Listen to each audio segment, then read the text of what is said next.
प्यारे साथियों, आप लोग कैसे हैं। हम उम्मीद कर रहे हैं कि आप लोग अच्छे होंगे और अपना पढ़ाई अच्छे से कर रहे होंगे। तो आज हम हिंदी के महत्वपूर्ण क्वेश्चन को लेकर आए हैं। इससे पहले हम 1 से लेकर 30 तक क्वेश्चनों को पिछले क्लास में हमने अध्ययन कर चुके थे और आज हम 31 से लेकर 60 तक क्वेश्चन को अध्ययन करेंगे इस चैप्टर में। ठीक है, ये बहुत ही क्वेश्चन फेमस है। ठीक है, सभी क्वेश्चन महत्वपूर्ण है परीक्षा की दृष्टि से। ठीक है, तो आइए हम क्वेश्चन को पढ़ते हैं। कह रहा है कि प्रेम घन ने, ठीक है, किस, ठीक है, समाज की स्थापना की। जो प्रेम घन था किस समाज का स्थापना किया था। ठीक है, ये की होगा तो ये होगा रसी। ठीक है, रसिक समाज का इन्होंने स्थापना किया था। ठीक है, क्वेश्चन नंबर दूसरा दिया है, स्वदेशी शीर्ष दोहे के रचयिता है। स्वदेशी शीर्ष दोहे के रचयिता हैं तो इन्होंने कौन है, तो ये घनानंद नहीं है, क्या है, प्रेम घन है। ठीक है, कौन है, तो प्रेम घन है। किसका रचयिता, तो स्वदेशी शीर्ष पाठ के। याद हो जाएगा, तो किसके, तो स्वदेशी शीर्ष पाठ के रचयिता हैं। अब देखिए यहाँ पे क्वेश्चन दिया है बहुत ही फेमस, कर है सुमित्रा पंत। ठीक है, सुमित्रा पंत का जन्म कब हुआ था। सुमित्रा पंत का जन्म हुआ था 1900, सन 1900 में सुमित्रा पंत का जन्म हुआ था। इसे याद कर लेना। ठीक है, तो आइए हम क्वेश्चन नंबर 34 को देखते हैं। भारत माता ग्रामवासिनी किस कविता की पंक्ति है। ठीक है, भारत माता ग्रामवासिनी किस कविता की पंक्ति है, तो ये होगा भारत माता। भारत माता ग्रामवासिनी यानी भारत माता ही आंसर हो जाएगा। ठीक है, किसी को दिक्कत नहीं ना, नहीं दिक्कत ना। आइए आगे क्वेश्चन देखते हैं।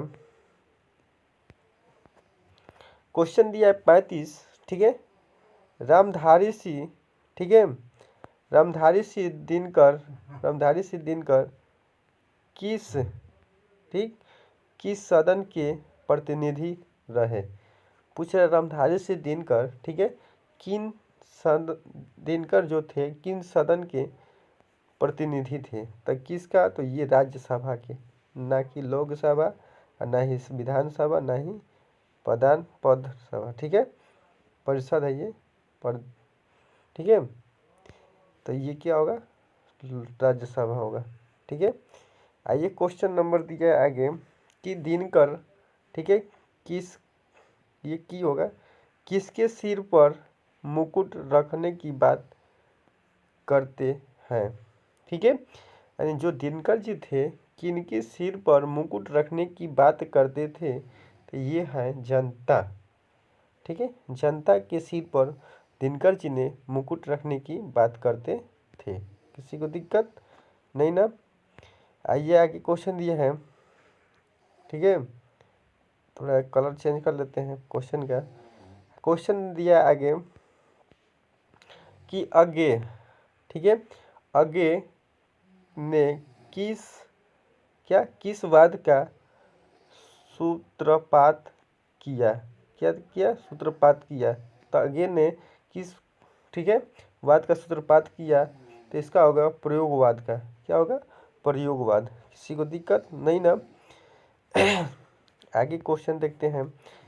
कह कि हिरोशिमा, ठीक है, हिरोशिमा कविता किस कविता संग्रह की से ली गई है। जो हिरोशिमा है किस कविता संग्रह से ली गई है, सदनीरा से। तो ये भी याद रखना आप लोग, सदनीरा से। ठीक है, ना कि बबरा आहेरी से। ठीक है, सदनीरा से लिया गया है। आइए आगे क्वेश्चन देखते हैं। अगला क्वेश्चन दिया है आपका, ठीक है, कुंवर नारायण कवि हैं। ठीक है, तो ये नगर संवेदना, ठीक है, नगर संवेदना, कुंवर नारायण का जो कवि है नगर संवेदना है। ठीक है, आइए क्वेश्चन नंबर आगे देखते हैं। करेक्ट क्वेश्चन की हवा को किस से, ठीक है, ये स है, किस से बचाना जरूरी है। तो क्वेश्चन करें कि हवा को किससे बचाना जरूरी है, तो धुआं से। क्यों, धुआं हवा में जाएगा तो क्या होगा, प्रदूषण फैलेगा, इसीलिए इन्होंने लेखक ने बोला कि हवा को किससे बचाना जरूरी होता है, तो धुआं से। ठीक है, समझ में आया ना। अगला क्वेश्चन देखते हैं। कह रहा है कि बीरेन टंगवाल, ठीक है, किस भाषा में पत्रकार रचता, ये रचिता होगा, रचता करते हैं। ठीक है, तो इसका होगा ये हिंदी एवं अंग्रेजी दोनों में। ठीक है, हिंदी और अंग्रेजी दोनों में, तो ये आपका आंसर। ठीक है, आइए क्वेश्चन नंबर आगे देखते हैं। क्वेश्चन अगला 42 दिया है आपका कि एक मक्खी का जीवन, ठीक है, एक मक्खी का जीवन क्रम पूरा हुआ किस कवि की पंक्ति है। एक मक्खी का जीवन क्रम पूरा हुआ किस कविता की क्या है, पंक्ति है। तो ये होगा आपका, ठीक है, किसका, तो हजारी, ठीक है, सॉरी हमारी नींद है। ठीक है, सॉरी हमारी नींद है, हजारी नहीं हमारी। ठीक है, हमारी नींद है। ठीक है, जिसमें हम क्या क्या है कि जीवन क्रम के पूरा बारे में अध्ययन किए मक्खी के। ठीक है, किसी को दिक्कत नहीं ना। आइए क्वेश्चन नंबर 43 पढ़ते हैं। 43 करें, कवियत्री, कवियत्री अनामिका, ठीक है, की जन्म बिहार के कसील, ठीक है, हाई कसील लिखा है, सॉरी, किस जिले में हुआ था। ये कसील नहीं, जिले में, ठीक है, जिला में लिखा है ये, सॉरी टाइपिंग में मिस्टेक हो, जिला होगा। ठीक है, ये जिला लॉग में इधर डाल दिया है, तो इसलिए नहीं समझ में आ गया ये। ठीक है, लॉग का यहाँ उठा कर डाल दिया है, हुआ था तो ये मुजफ्फरपुर जिला में। ठीक है, एक बार और क्वेश्चन को पढ़ लेते हैं। करें, कवित्री अनामिका का जन्म बिहार के किस जिला में हुआ था। तो ये होगा आपका राइट आंसर क्या, तो मुजफ्फरपुर। क्या होगा, तो मुजफ्फरपुर, याद रखना आप लोग। ठीक है, किसी को दिक्कत नहीं ना।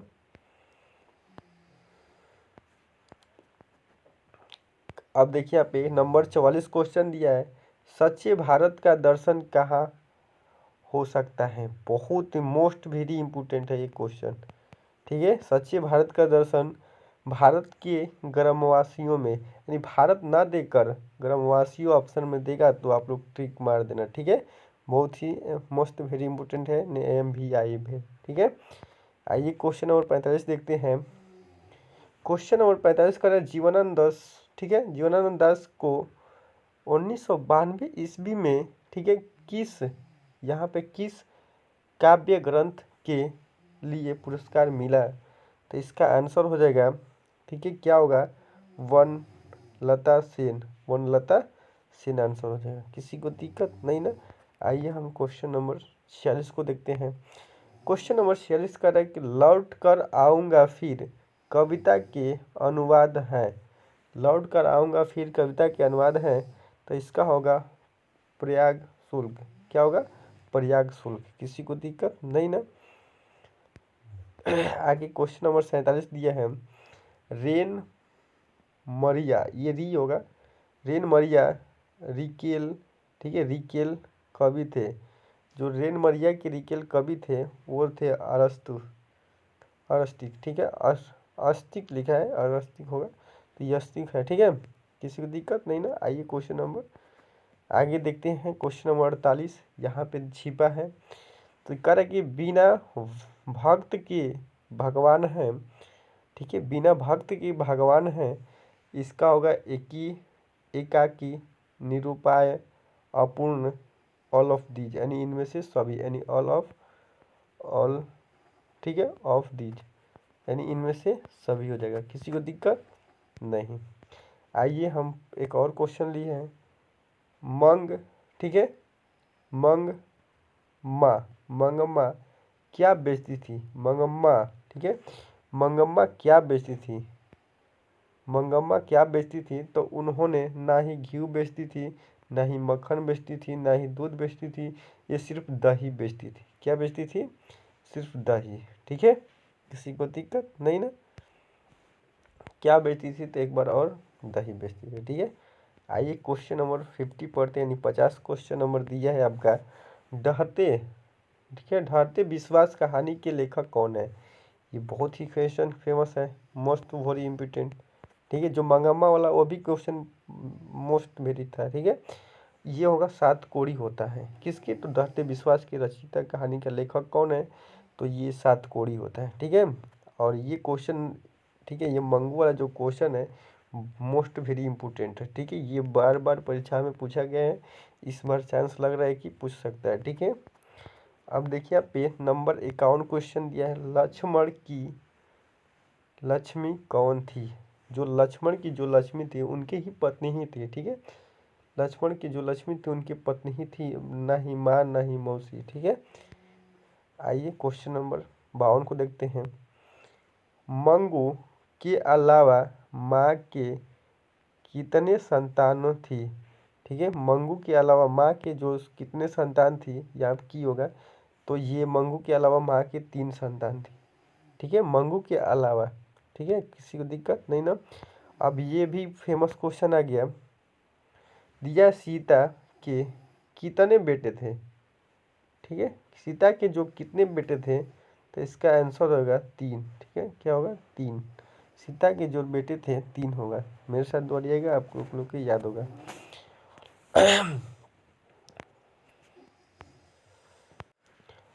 वलिया माल की जो पुत्री थी कौन थी? वलिया माल की जो पुत्री थी पपाती थी, कौन थी? पपाती, आंसर याद रखना आप लोग, ठीक है। आइए 55 क्वेश्चन देखते हैं। क्वेश्चन ये पुष्पा किसकी पत्नी थी? तो ये बाबू पुष्पा जो थी बिरजू महाराज की थी, ठीक है, बिरजू महाराज, बिरजू महाराज लिखा है यहाँ पे, तो ये बिरजू होगा, ठीक है। बिरजू की पत्नी थी, कौन थी? पुष्पा थी, ठीक है, किसी को दिक्कत? अब नंबर 56 क्वेश्चन दिया है कि पहिया कौन सा लिंग है? तो पहिया का बात किया है तो ये पहिया जो है स्त्रीलिंग है, ठीक है। अब करें कि निष्क्रिय कौन सा उपसर्ग है? निष्क्रिय में कौन सा उपसर्ग? जो शब्द, ठीक है, शब्द के पहले जुड़ता है, पहले जुड़ता है, उसे क्या बोलते हैं? उपसर्ग बोलते हैं। निस, निस याद देखिए, आधा सा हलंत लगा है ना, ये हलंत लगा है तो ये आधा सा है, तो ये निस हो जाएगा, क्या हो जाएगा? निस। और ये जो शब्द शब्द के पीछे जुड़ता है, जो शब्द शब्द के पीछे पीछे जुड़ेगा तो ये क्या हो जाएगा? पीछे का यानी प्रत्यय हो जाएगा, किसी को दिक्कत नहीं ना। प्रत्यय उपसर्ग से क्वेश्चन बनता ही है एक, ठीक है। आइए क्वेश्चन 58 दिया है, अनुस्वार का उच्चारण स्थान है, तो अनुस्वार का जो उच्चारण स्थान है नासिक होता है, याद रखना, मोस्ट वेरी इंपॉर्टेंट है, ठीक है। क्या है? मोस्ट वेरी इंपॉर्टेंट है, इसे याद रखना, किसी को दिक्कत नहीं ना। आगे क्वेश्चन दिया है, रेत की दीवार का क्या अर्थ है? जो रेत की दीवार का क्या अर्थ है? तो ये क्षणभंगु दीवार, क्या होगा? क्षणभंगु दीवार है, रेत का दीवार का अर्थ जो होता है क्षणभंगु दीवार, ठीक है, किसी को दिक्कत नहीं ना। नंबर लास्ट क्वेश्चन है, ठीक है, क्वेश्चन दिया है भयभीत, भयभीत शब्द का विलोम क्या होगा? भयभीत, बताइए बताइए, कितना डरावना सा बात है, यानी निर्भय, भयभीत शब्द का जो विलोम होगा निर्भय होता है, ठीक है। तो ये ही क्वेश्चन था, ठीक है, ठीक है। अब ज़्यादा क्वेश्चन नहीं है, तो मिलते हैं नेक्स्ट क्लास में, तब तक के लिए धन्यवाद। इस चैनल को देखिए, यहाँ पे मेरा चैनल है यस के study study centre centre mathematics है, ठीक है। इस चैनल को ज़्यादा से ज़्यादा सपोर्ट कीजिएगा, ताकि हर वीडियो का नोटिफिकेशन सबसे पहले आप लोग को मिलते रहें, ठीक है। और सपोर्ट कीजिएगा, ठीक है, आपको पुण्य मिलेगा, ठीक है। मिलते हैं नेक्स्ट क्लास में, तब तक के लिए धन्यवाद। मेरा वीडियो कैसा लगा है? ठीक है, ये हिंदी का दूसरा वीडियो है, अगर अच्छा लगा तो प्लीज़ एक लाइक कीजिएगा, ठीक है। चैनल पर नए हैं तो चैनल को सब्सक्राइब कीजिएगा। जय हिंद, जय साथियों। जय हिंद, जय भारत, जय साथियों।